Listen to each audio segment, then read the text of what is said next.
So we don't take an offering for visiting missionaries, but on the table in the back is a setup of things related to her ministry, and there is a basket there. And if you would like to give her some financial encouragement, you can place either cash or a check into that basket. Dave, how should they make checks out? It'd probably be easiest if they just made it out to her and then she could take it to the bank. Okay. So just make your checks out to Brianna. There are cards back there that spell her name correctly, which I'm not sure whether it's EA or IA, but we'll figure that out later. So let me pray, and then Brianna will be up to fire away. Father, I thank you that through these last 3 days you have taken opportunities to prove the faith of Brianna as she has missed connections and spent time where she didn't plan, and yet finally has arrived, and here she is. Pray that you will give her energy and strength and endurance to be able to get through this day, tired though she is, that she will have an excitement and an exhilaration about this ministry to which you've called her, that will shine through as she speaks to us now and in the service, and that this will be a time today when this young woman whom you have called will be set in place in a different way from this church for ministry for Jesus. I ask you to bless her now, and I ask it in Jesus' name. Amen. So here you are. I love it when someone gets up to speak and they have a handful of Post-it notes.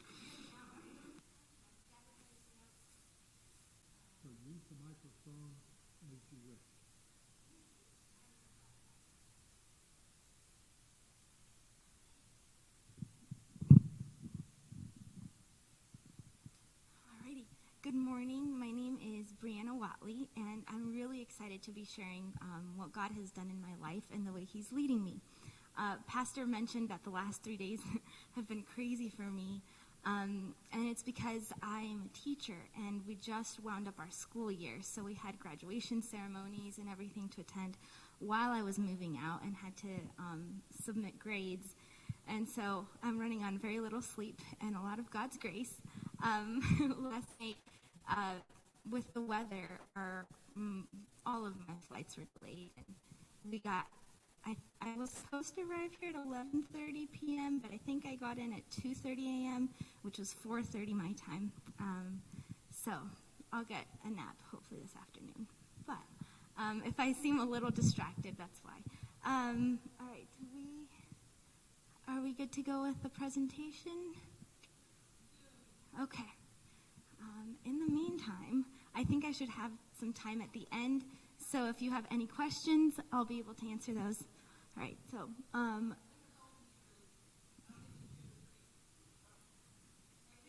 alrighty, thank you. So I'm heading to Peru as a missionary, and to give you the way God is leading me, I have enough time that I'm going to share the history of my family in Peru really quickly. So we can go to our first slide.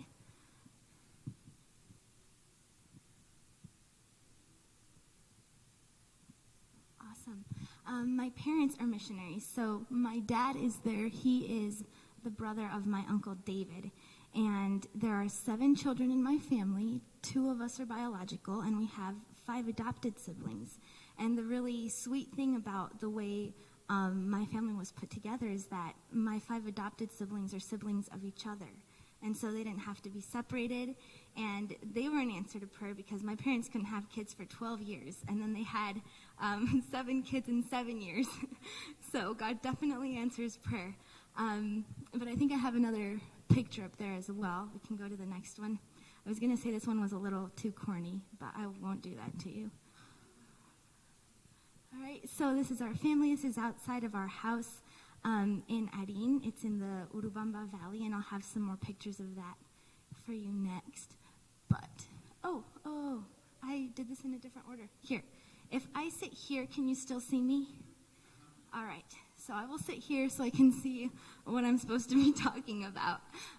This is my grandpa and his family, and my grandpa's right here. You went to Peru in the 60s? in the 60s, and so Uncle David is there right in front of Grandpa in the striped shirt. And my history of missions in Peru starts way back then, because my grandpa was a missionary, and then my dad was a missionary, and growing up, he said he never wanted to be a missionary. But then God got a hold of his heart, and he was. I have always wanted to be a missionary, and I remember wanting to be a missionary even before I knew what a missionary was or was saved. I also always wanted to be a teacher. We can go to the next one. This is just me learning to spin, I think it's cotton, from one of the tribal trips that we made. But yeah, we can go to the next one.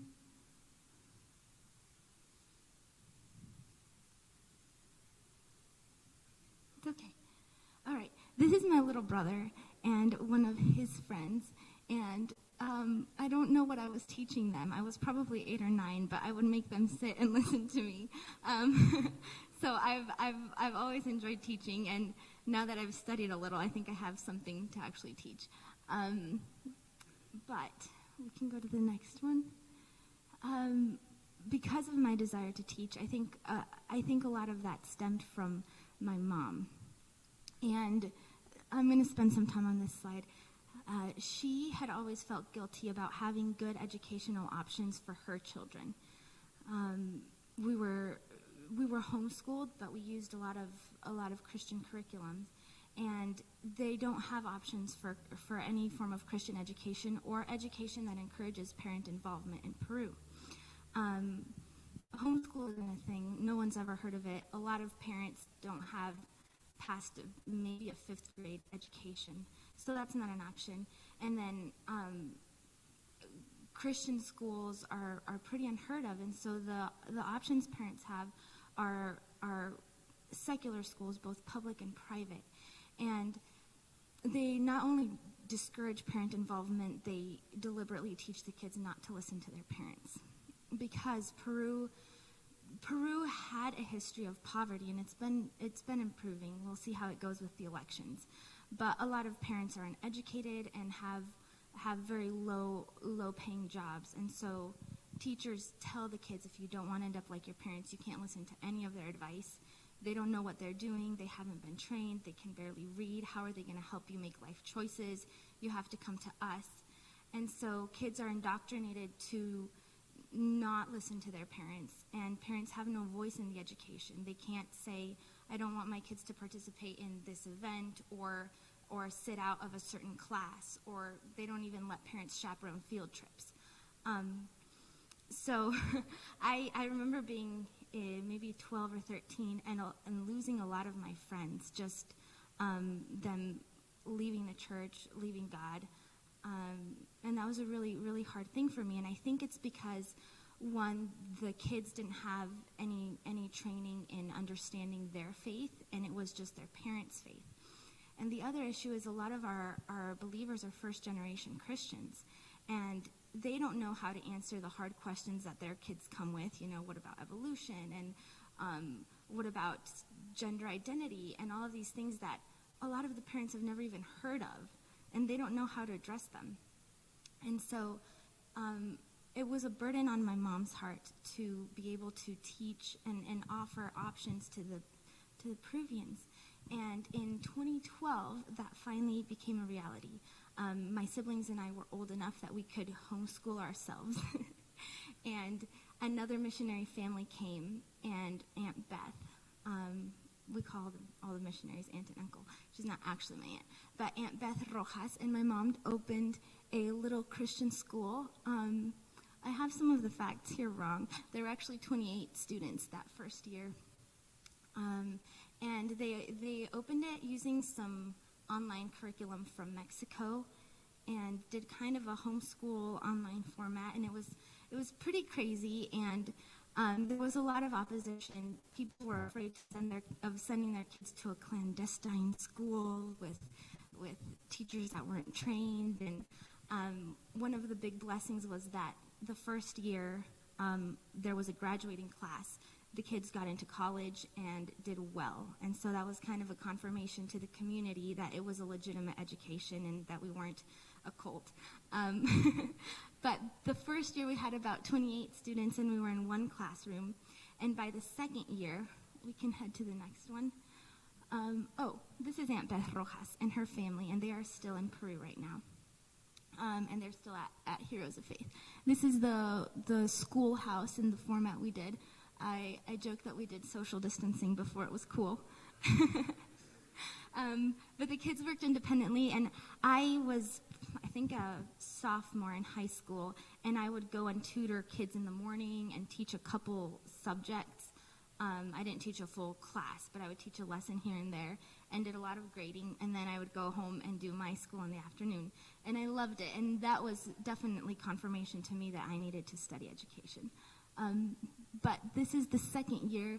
We had over 50 kids want to join. I think they had to cap the capacity at 50, and we couldn't fit in a one-room random schoolhouse. And so we were able to work with a local church and use their auditorium and their classroom, Sunday school classrooms. And so it really boomed, and we had to turn people away, and that was really hard. But this is the second year. What do I have up next? I do not remember. Oh, yeah, there they are using the church as a Sunday school class, and that's my mom. And our next one, just some of their, I think this is a ceremony, probably the graduating ceremony, the first year.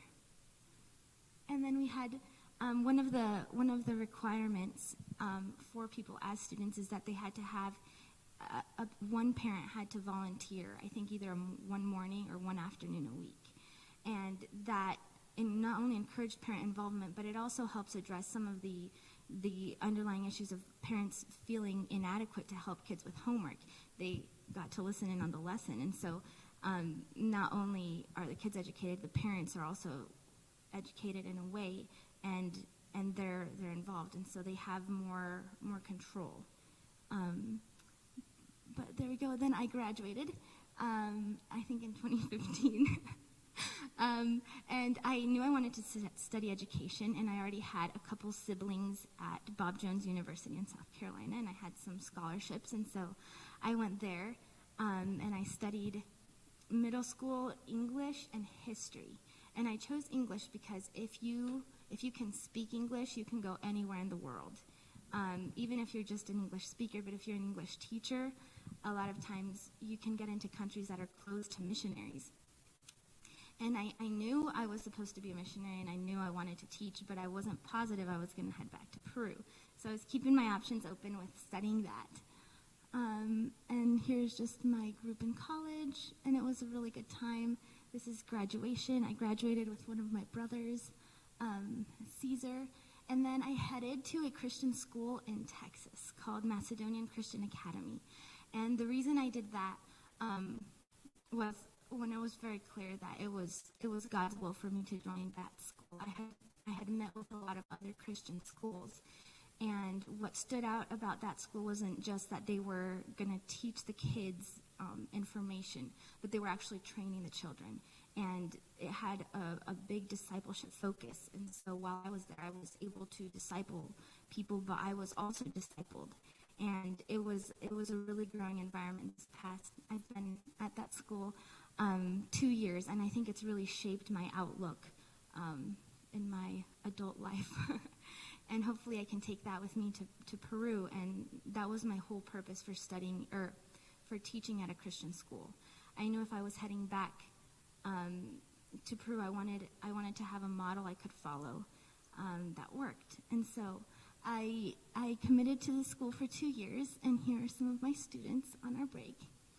And after I showed this presentation to them, some of them really wanted me to take these pictures off.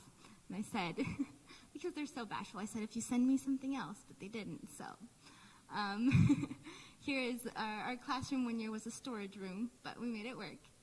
And then the next one, this is one of our field trips to a local food bank. And so we packed up packages and wrote notes to people, and then those were later delivered. This is one of our, fun days. I think it was Decade Day or something during Spirit Week. And here's an abrupt transition to the Cusco Valley, which is where I'm headed. So I've loved my time at MCA, and it was really, really hard to leave. But I think I'm transitioning into how I know God is calling me back to Peru. I was able to go back for Christmas in 2019, and this was what I got to see when I landed, and I started crying. It's so beautiful. But the next few pictures are just me bragging about the area. That's the airport. It's in the middle of the city. I was really surprised that here airports are pretty isolated, but the city grew up around the airport. That is the drive home. It's in the Andes Mountains, and so you have amazing views, and you drive down into a valley. And here is getting into the valley. The valley is at about 8,000 or 9,000 feet of elevation. A lot of the mountains are 14,000, 15,000 feet. This is a waterfall that's really close to where I grew up. It's about 1.5 miles, so I always tell people, if you visit us, I'll take you to my waterfall. It's not actually mine, but I still claim it. Let's see. This is probably the most famous landmark from the state of Cusco, or the department of Cusco. It's called Machu Picchu, and it's ancient Inca ruins. And so we've been able to take some visitors there and give them a tour. I've been there a few times. And here are some of our roads. And this is the drive up to Machu Picchu. Insane switchbacks. Landslides are a big problem. And yeah, you learn to get used to driving on slow, dusty roads. And you can travel.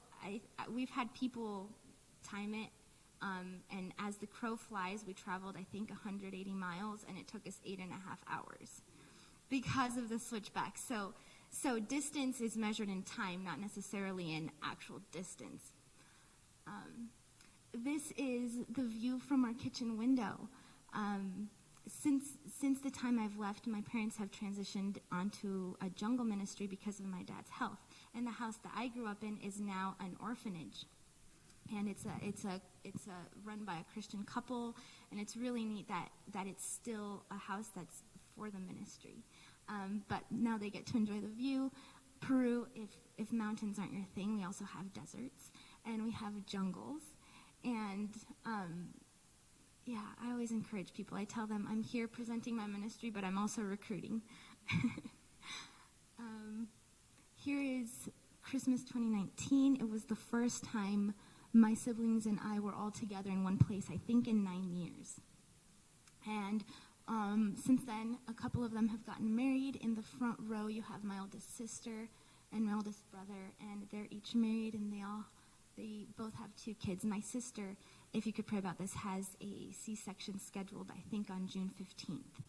And so, yeah, I'll have a niece waiting for me when I get to Peru.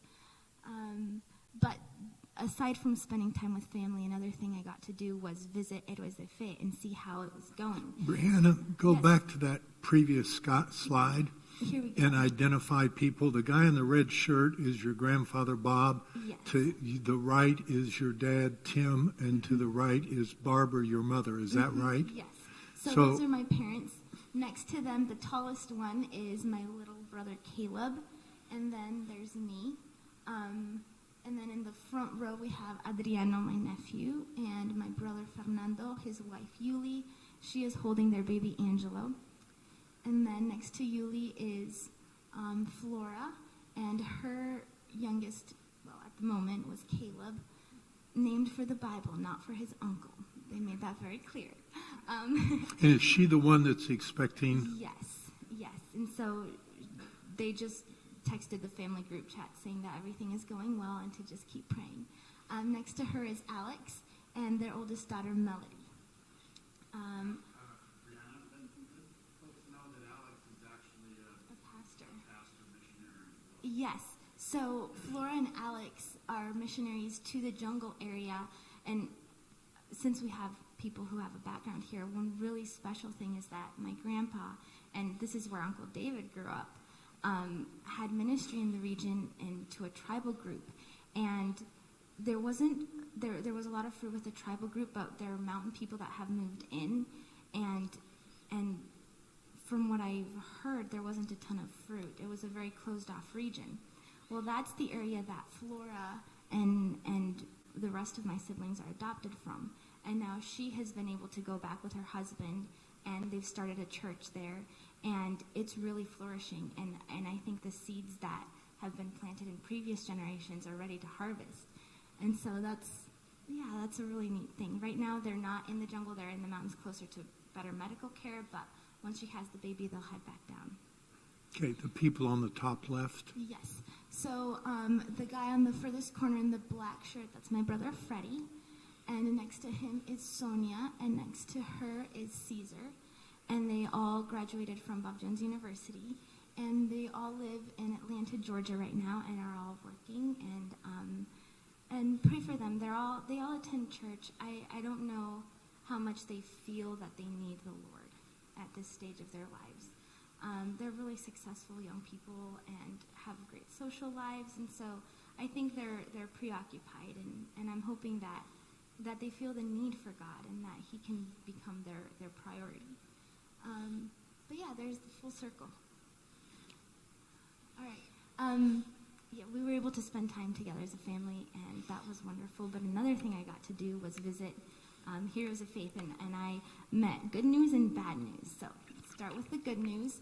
It has gotten its own building, and it is at the same location on the same big property as the Bible school Grandpa started years ago. And they have their own building, but if you notice, all of the kids are really young, and that's because they only go up through 3rd grade. What had happened during the years that I was at college was that the government shut it down. A major oversight because of, homeschooling is a legal thing in the United States, was that it hadn't obtained legal recognition and it didn't have trained school teachers. So it had to disband, and they've gained teachers and added a year, like 1 or 2 grades per year. And so they're rebuilding it now with government recognition. But so far they have, I think, K3 through 5th grade set up in this school format. Now, I went down pre-COVID, but I was able to go down also in 2020. And suddenly, how much background do I give? COVID hit the world hard, but Peru has been shut down, and I think as of, what day is it today? Sunday. As of Friday, it has the highest COVID mortality rates in the world. So it's been a very dramatic and life-impacting situation, and I think it's been a blessing in disguise, because a lot of people who have been closed to the gospel are desperate for anything that works. It's also been a danger because during our elections, I think a lot of people are willing to vote for a communist because people are just willing to listen to anything that gives them hope. When you say your elections, you mean Peruvian elections, not American elections. Yes, Peruvian elections are today. And we have 2 bad options. We have a communist, or someone who spent time in prison for corruption during her last campaign for presidency. So I don't know how that happened. So pray for Peru. COVID has been, I think, a major life changer there, and it's a long-term thing. It's not winding down at all. But it was a blessing in disguise because the government was desperate for people who were able and willing to educate people at all. The school system, the public school system, hasn't had enough teachers, and teachers were too scared to teach at all. So they have a national school structure, and kids listen to about half an hour a day. Either they watch their teacher on the TV, and all of the students have one teacher. Like all the 3rd graders watch the nationally broadcasted 3rd grade teacher for an hour a day. And if they don't have access to TV, they listen to it on the radio. And that has been the extent of education during the last full school year, and transitioning into this next school year, it's going to be the same way. Because of that, the government allowed Heroes of Faith to open back up with a homeschool structure. And so Aunt Beth is running it, and she has, I thought it was 11 students, but for this next school year they have 17 students signed up. And that's where I'm going to be headed. They have government recognition because they're joining through an established school that validates the grades. It's still a prayer request that all of the grades would be able to be added to Heroes of Faith, and it would be able to get teachers, and it would be able to be more of a traditional school model so that we could reach more people. But here, we can go on to the next one. Oh, this is where the school is. So the school building is here, and they have another one here on the side. We have rainbows and double rainbows all the time in the valley. It's so beautiful. And again, this is the same property that the Bible school is on, and I'll talk about that in a little bit. Very good. This is Heroes of Faith doing online school. The school teachers there have been really intentional about connecting with the students, and they visit in person each of their students at least once a month, which isn't a lot, but it's a lot more than most kids are getting. So they're really trying to do right by the kids. These are the older kids that are, because of COVID, able to join the homeschool co-op something structure. They're in one room in Aunt Beth's house. We can go to the next one.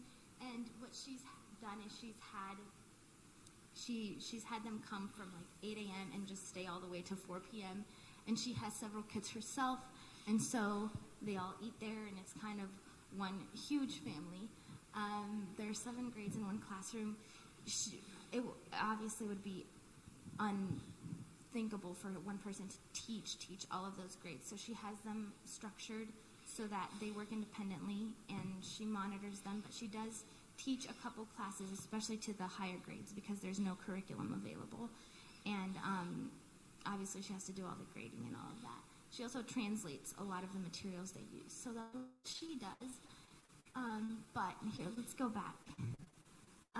The reason I'm heading back to Peru now is that she and her family have to come up on furlough.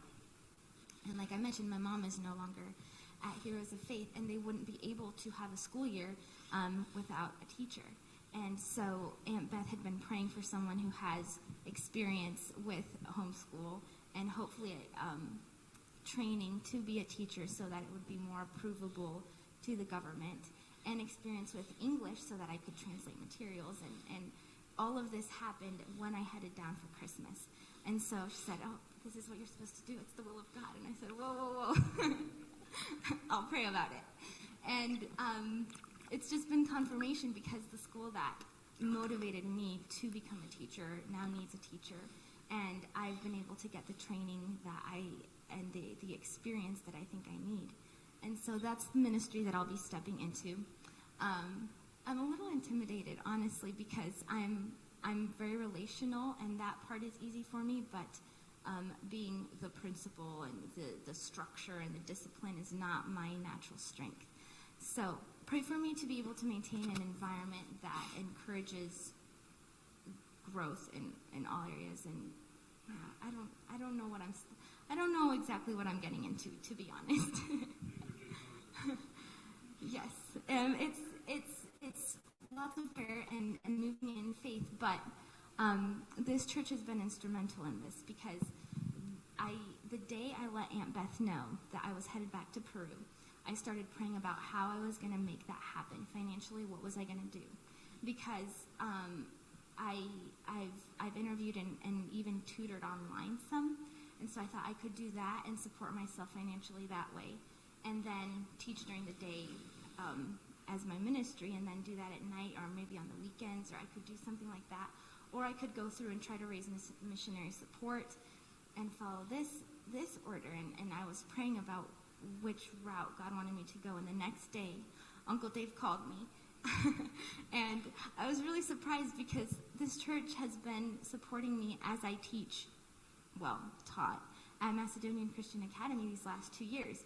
And and I didn't feel like I had done anything remarkable, and he called me saying that the church was willing to support me for whatever my next step is, and that they had even increased my support. And that was just God's confirmation that he does want me to join through a mission and go through that route and raise support. So I'm here. And you guys were a key part of me being able to get back to Peru. And yeah, a source of encouragement. So aside from the school, what will I be doing, or what do I think I will be doing? We can go to the next one, Abundant Life Baptist Church. So, Brianna, Yes. you have 15 minutes, Okay. so you're fine. Thank you. All right, I won't rush too much. This is a church that my dad started several years back, and I grew up attending. When I went down to visit, we can go to the next one, a lot of the little kids had grown up and were young ladies, and I was able to have like a young ladies discipleship and fellowship time, and it was really needed because the youth pastor is a lay pastor, and so he and his wife have jobs, and they're not paid by the church. So they don't have enough time to invest in a lot of the young people, but there are a lot of girls that are in very formative years that need guidance, and so I was able to step in, and I'm excited to get back to that.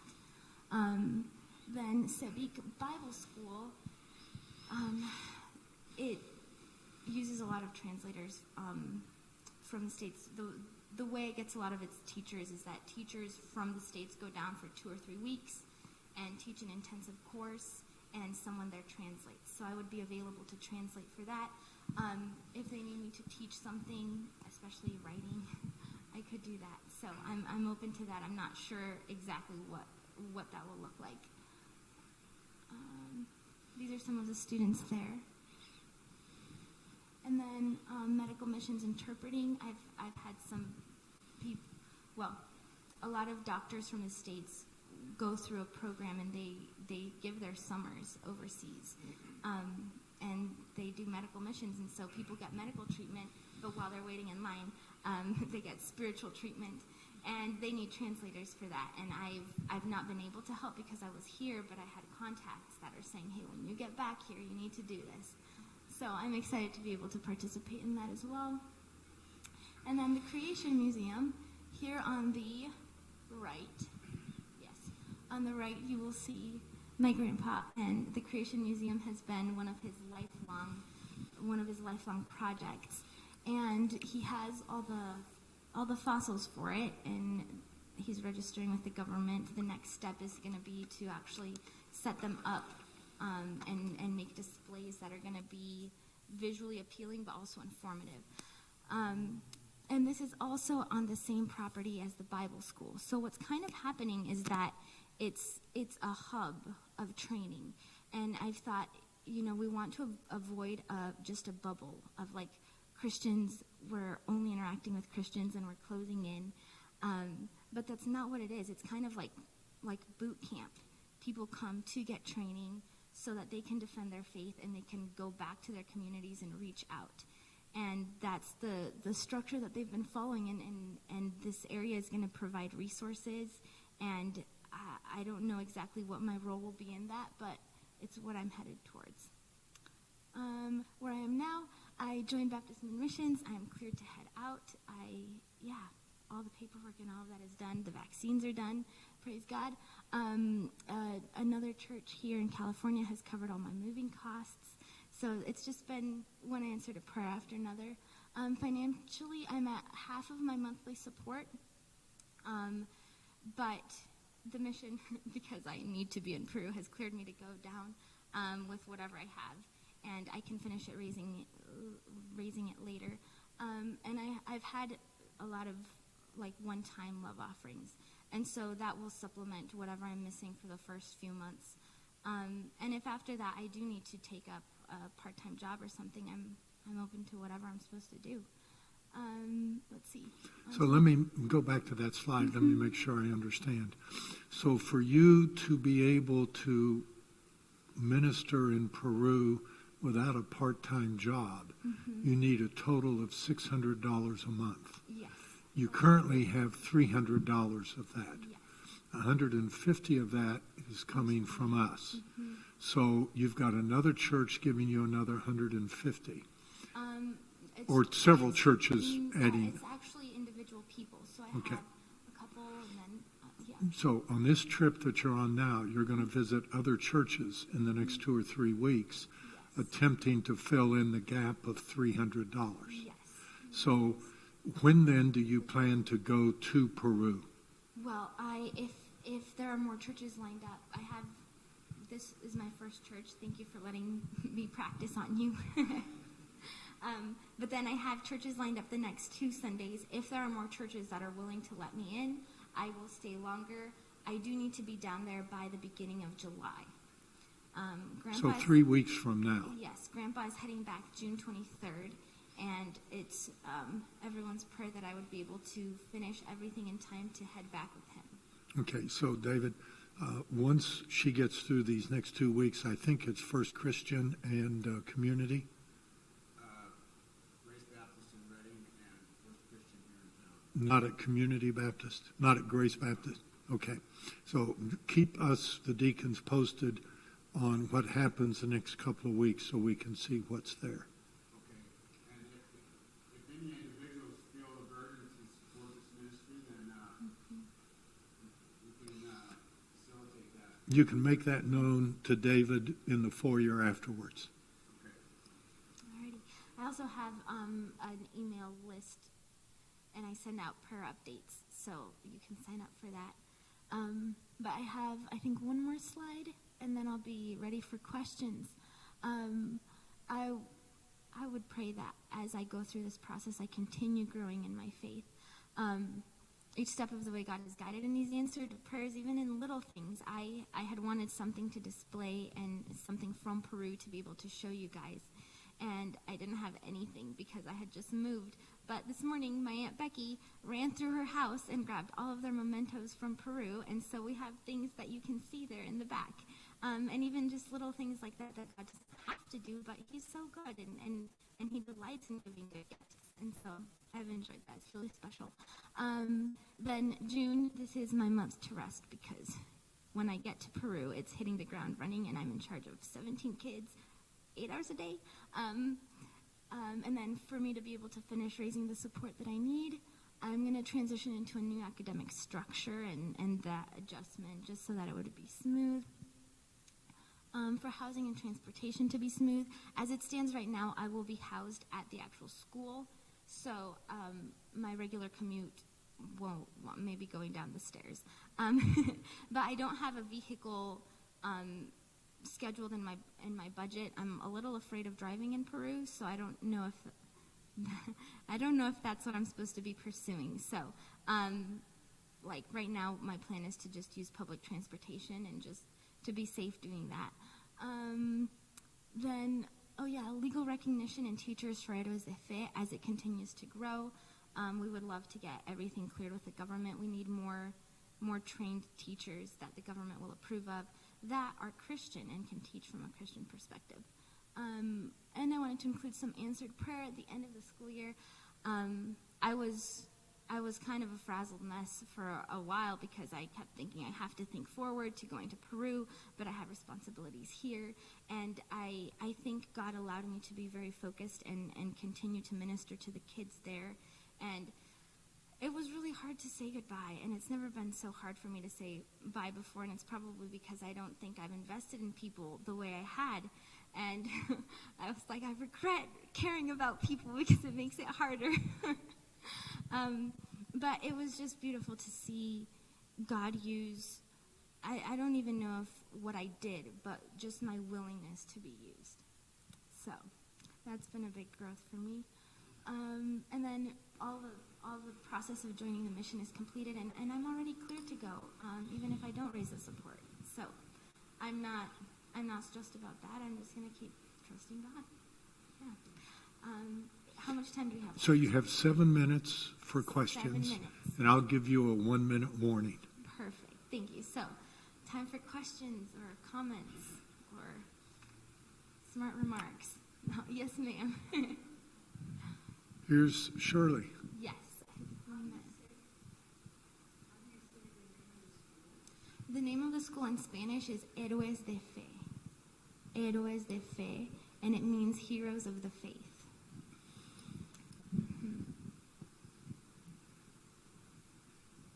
So tell us about your budget of $600. Okay. How do you divide that up? I'm not good at this. All right, I called my mom, who was down there, and I said, all right, if it's just me by myself, how much do I have to raise? And she said, if you're going to be living at the school, you don't have to worry about housing. So that budget doesn't include housing. She said you'd probably need a lot of experience if you were to drive here, and that would really up. I just broke the pulpit. I'm sorry, I'm a fidgeter. All right, let's line up the little holes. Larry, fix the pulpit when we leave. Yes. Okay. So just leave it there. Larry will take care of it. Propped up. Oh, goodness. I'm so... I'm sorry about that. Budget. Budget, yes. I could look up the numbers in the email that my mom sent me, but what it includes is food, transportation for like public transportation, insurance, and What is the insurance? Is that medical insurance? yes, we have to have insurance with the mission so that And is there competent medical care in the local area? there is. It's about, I'd say competent medical care is about an hour and a half away, Okay. but it is Okay. available. So food, transportation, insurance, what else? Phone, bill. Honestly, I think that's it. Okay. It's not. It doesn't include housing. That was the big one that I didn't have to worry about. Okay. Other questions? I need to look through that and get the breakdown of that more ready to share. So Okay. making mental notes. So does anybody else have any other questions? If not, you're going to unleash me on her. So what is your biggest concern as you're going? Not the travel there, but when you get there, what's your biggest concern? I am going to have to hit the ground running because I'm going to see the structure, and I'll have about, Lord willing, a week or two to see the way Aunt Beth does it before I become her replacement. And learning things very quickly is not my forte. So I think just adjusting to that transition. Will she be there for the first couple of weeks? Yes. And then after that, to whom do you report? Probably the mission and my supporters. So define the mission. I'm with a mission board. Baptist Mid-Missions. Yes, I almost said Bob Jones University. Okay. Baptist Mid-Missions. So I would. So that's not on site. No. So There's you're on no your one own. Site. I am the on-site. I am teacher, principal, teacher's aide, The boss. administrator, anything, and making snap decisions. I'm a very indecisive person. For everything I do, I have like 4 things I could have done and thought So through. what will your So relationship be to the local church? My relationship, the school, the church I'll be at, that is my home church and my sending church, is the church I mentioned. Some of the students do go to the school, but I don't know, they're not linked together. Is it close by? It's about 15 minutes away. Do you know the pastor and the Yes. spouse? Yes. And yes. do you have a relationship with them? Yes. I was in their wedding and I babysat their kids. We're very close. Are and that's they the reason- supportive of the school? They are very supportive of the school. They're not in a position to support me financially, but Mm-hmm. they're a couple that I could go to for mentorship. And yes, they're very supportive of the school. I think they have their kids there. How far away will your mom and dad be? 8 hours. So, I have family in the area, and I'm going back to the area I grew up in, but since then, my family's left.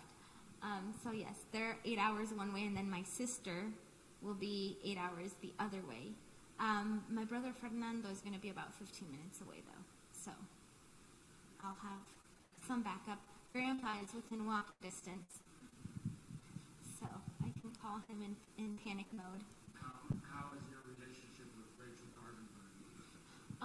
Who is Rachel Tarvin? Rachel Tarvin is another missionary gal, and she works at the Bible school primarily. And I think she does. I don't know what all she does. The motor. Running the So there's the church, the school, the Bible Institute. Are there any other missionary groups there local? I don't think so. The Creation Museum, it's done by the same people, so I don't Okay. think there's a separate entity. So for it's the that. church, the school, and the Bible Institute. Okay. I have a question that slides onto that one. From the secular level, what about involvement with the federales, the government?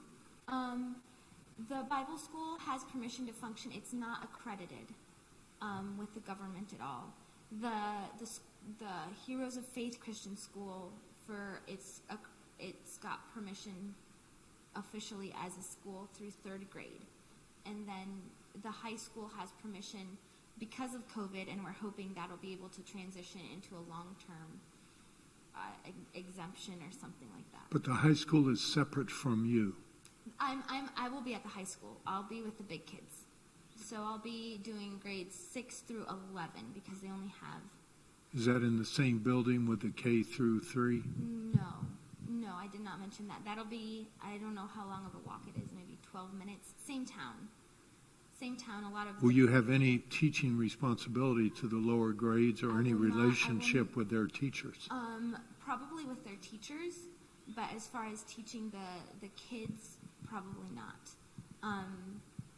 My big responsibility, from what I understand, the way the structure is working, because it is pretty split right now on 2 different locations and functioning in 2 different models.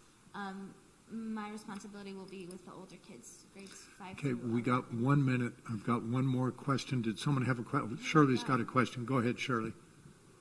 Make sure the mic's on. Okay.